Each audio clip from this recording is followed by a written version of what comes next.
Thickies, welcome back to Thick Girls Guide. I am back with another cooking video with none other than Mother G herself. Hey!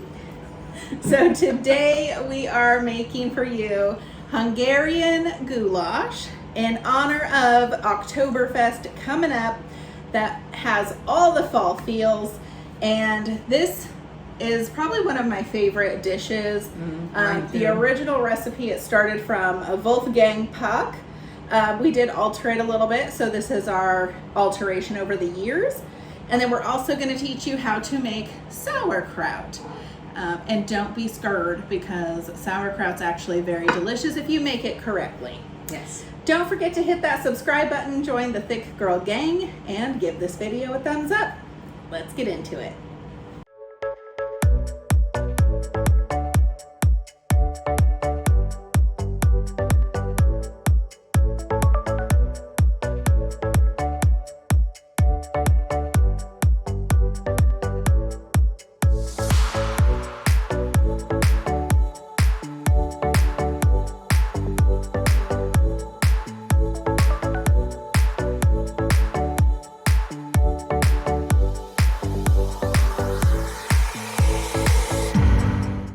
So here are the ingredients you're going to need for the Hungarian goulash. So you're going to need 2 tablespoons of olive oil, 4 cups of thinly sliced onions, a tablespoon of sugar, 3 cloves of minced garlic, some toasted caraway seeds. And if you've never toasted caraway seeds, how you do it is you put them in just a little pan and just let them brown, and they kind of pop all over the pan like popcorn, and then they get brown. Just keep an eye on them because they will burn easily. And then you kind of grind them up in a mortar and pestle. But don't skip this part because that's what makes this taste so good. It's a little extra work, but it's worth it. It's worth it, yeah. Some sweet paprika, some spicy paprika, some marjoram leaves. You can use fresh or you can use dry, but we're using dry. So you need a teaspoon of dried marjoram leaves, a teaspoon of dried thyme leaves, 1 bay leaf, 3 tablespoons of tomato paste, 2 tablespoons of balsamic vinegar, 4 cups chicken stock, 1.5 pounds of chuck roast stew meat that's all cut up. This is a lot more than 1.5 pounds, but yeah, 2 pounds, 2.5 pounds. And then some salt and pepper. All right, let's dive right into how to make it. And with this would not be authentic if you didn't have sauerkraut with it.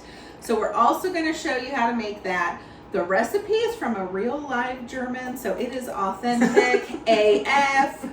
Thanks, Maggie. Shout out.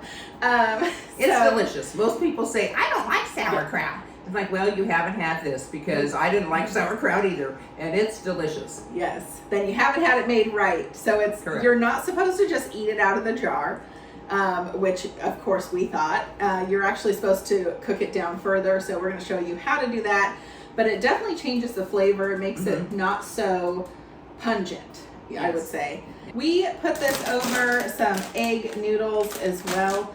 Now you could do mashed potatoes or rice even, but or traditionally... Spätzle, I'm probably not saying it right. Spätzle. Yes. The German, authentic German noodles, we're doing it the easy way, so. Yes. Yes, traditionally served over Spätzle, but again, we are not going to attempt to make that. We've never made that before. It's delicious. We've ate it before. However, egg noodles is the easier of the options. They're close enough. Yeah. If you want to get creative, have yourself a ball, find us a good Spätzle recipe. Maybe one day we'll try it. Yeah. Maybe not. It seems like a lot of work, to be honest. Okay, so let's show you how to make this. Okay, so the first thing we're going to do is we have to do our onions. We're going to caramelize our onions, and we have to slice them. You stick your finger over there? I know, right? I thought twice about that. Be calling you Shorty. Cutting off my digits. I need these. I type for a living. And we just slice them Just slice them very thinly because it's going to cook for several hours, and so these will just kind of all cook away. Shrink down, you'll barely know they're there. It is a total of 4 cups of onions, so it sounds like a lot, but again, they cook down a lot, so you won't notice that there's 4 cups of onions in this dish. Ugh, starting to burn my eyes. You know what? We need to, I've tried this actually before, it does work. If you chew gum while chopping onions, it makes you not cry. Isn't that weird? Well, I heard you can put them in like the refrigerator too, and kind of, or the freezer, and kind of chill them down, and that helps. Huh. Yeah. I don't know. There's all sorts of tricks. I don't know how many actually work. But the chewing gum one, I will say, has worked for me before. I don't think I have any gum right now, though. Okay, we're going to cook these. We're going to caramelize these in the sugar and a little bit of olive oil. Yeah, and they do take a little while to caramelize. This dish is a labor of love. It does cook a long time, but there's a lot of ingredients. It's kind of a lot of prep work. I promise you it's so worth it, though. It is. It's like the home style cooking, not this quick and easy 10-minute has no flavor junk that most people are used to these days. All right, so in a pot, you're going to put about 2 tablespoons of olive oil. Kind of swirl it around. And on a medium heat? Yes, about medium high, yeah. You just got to watch it because you don't want to burn them. In go the onions. All right, and then in goes 1 tablespoon of sugar. And that helps the onions caramelize. Okay, and once you get the sugar in, you want to give it a stir to mix everything together with the oil and the sugar. Okay. All right, so they are starting to turn a golden brown color. This is about 6 minutes in. Again, the caramelization of the onions does take a while. Okay, so the caramelization of the onions it takes about 12 minutes or so. We timed it. This is what they should look like. And now we are going to throw in the garlic. And the caraway seed that we toasted. The magic ingredient. You let that cook for about a minute until it becomes fragrant. And it's already fragrant because the onion smells delicious. Okay, then we're going to add the paprika, the marjoram, the thyme, and the bay leaf.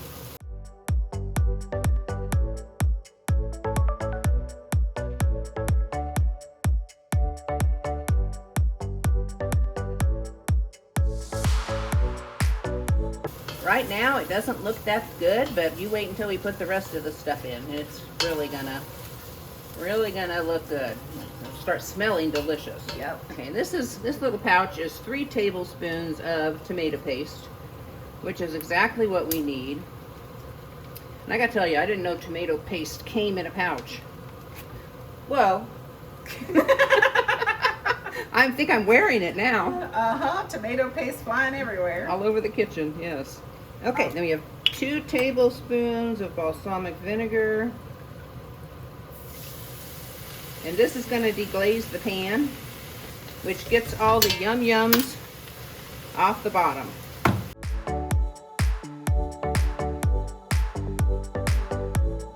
Okay, and then in goes 4 cups of chicken broth, which is just 2 cans. Give or take. Got a teaspoon of salt. And a 1/4 teaspoon of pepper. I just kind of dump it in, and it doesn't look like enough. We're going to throw a little bit more in there. So really like half a teaspoon is what we add. 1/2 teaspoon of pepper. You can't get too much pepper. You can, but Not an in this extra house. 1/2 teaspoon isn't going to be too much. No. Okay, and for your chuck roast, you can either buy that pre-chopped into about 1-inch pieces, or if you buy the actual roast, it is about 2.5 pounds worth of meat. This is about 4 pounds. We are doing another recipe with it, so we're going to use some for this, some for the other recipe. So 2.5 pounds of meat, and then again chopped into about 1-inch cubes.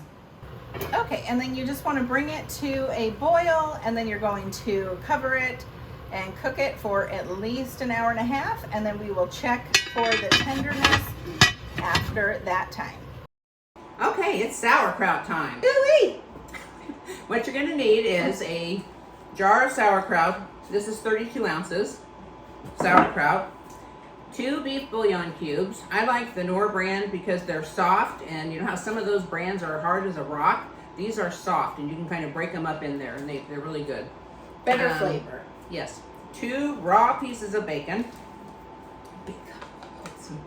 2 bay leaves. A tablespoon of brown sugar. 6 to 8 Sloshed them out. coriander seeds. Caraway seeds, we need 1/8 of a teaspoon of caraway seeds and about 1/4 teaspoon of ground pepper. And then after you dump this in there, you're gonna fill that up about halfway with water and pour that in as well. First thing we do now is to cook our bacon a little bit in the pan. Now you leave the bacon slices whole because this actually cooks so long that the bacon disintegrates. Yes. So you won't even know it's in there, so you don't even have to chop it up. Just whole slices. Yes. All right, let's show you how to make it. Okay, you're gonna need a little pot about this size. You put your bacon in. We're gonna let it saute real quick for just a couple of minutes. So once the bacon cooks, maybe for like 2-3 minutes, then you want to throw in your whole jar of sauerkraut. Oh, we got a steamed facial. Yep, sauerkraut special.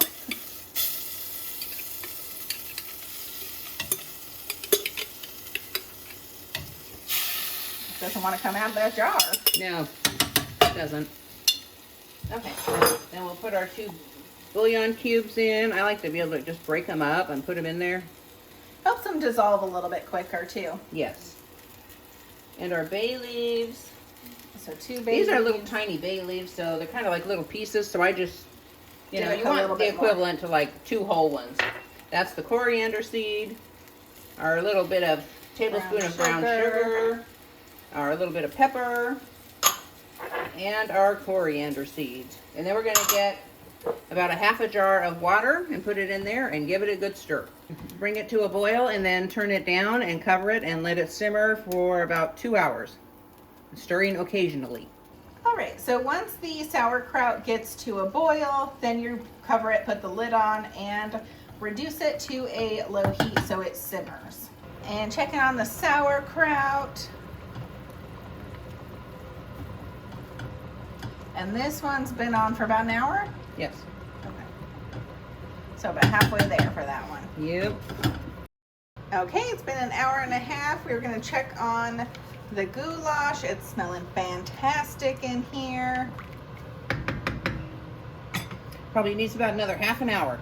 So it's been simmering for about 2 hours now, and we tested the meat. It's beautiful and tender.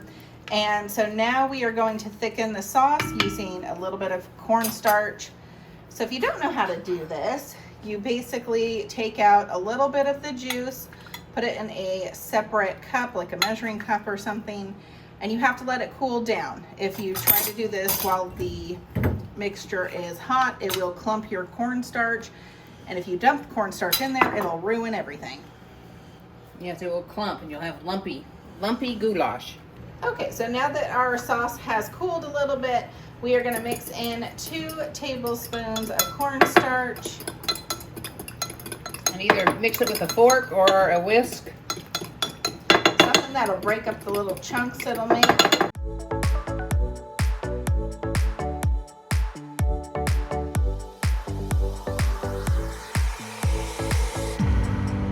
You want to make sure there aren't any clumps in it before you pour it in the goulash.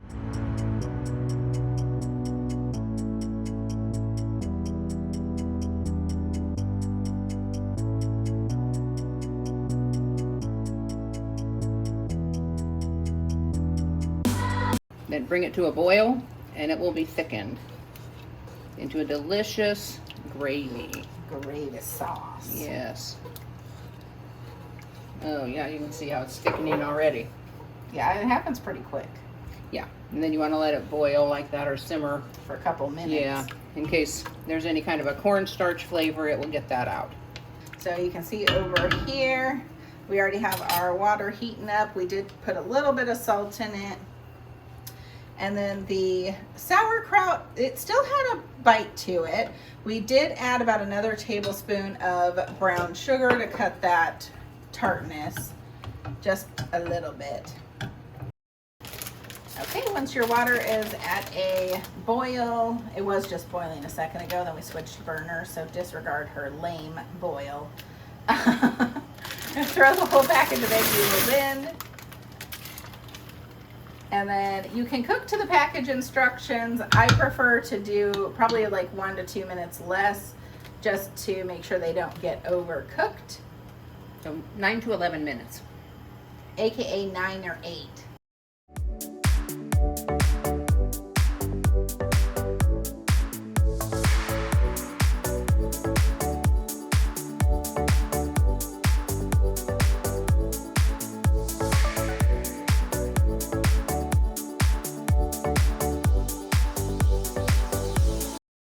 All right, so now that she is done, 2.5 hours later, maybe longer, really it just simmers in a pot for a while. So it's not, I would say not too like labor intensive, but it just takes a while. It's worth the wait for sure. It is. We've got our handy dandy forks. Dive in. Get a little bit of noodle. Gotta get some sauce. Some of that meat. That meat is so and then tender. You gotta get some of that sauerkraut all together in one bite. Delightful. Sauerkraut with it. You didn't get any sauerkraut the first time? No. You're not living your best life. I know. And the meat is just so tender, falls apart easily. And then get it with that noodle. And then the kind of abrasiveness of the sauerkraut with it, top notch. Yeah, they're just made to go together. Fantastic. Here we go. You've got an empty mouth now? I think so. Okay. I got meat stuck in my teeth. Anyway, so if you guys tried this recipe, let us know if you like it or not. Or have you ever even tried to make Hungarian goulash or sauerkraut? Let us know and comment down below. Don't forget to hit subscribe and join the Thick Girl gang for more videos like this. And we'll see you next time. Bye, guys. Bye. And give the video a thumbs up.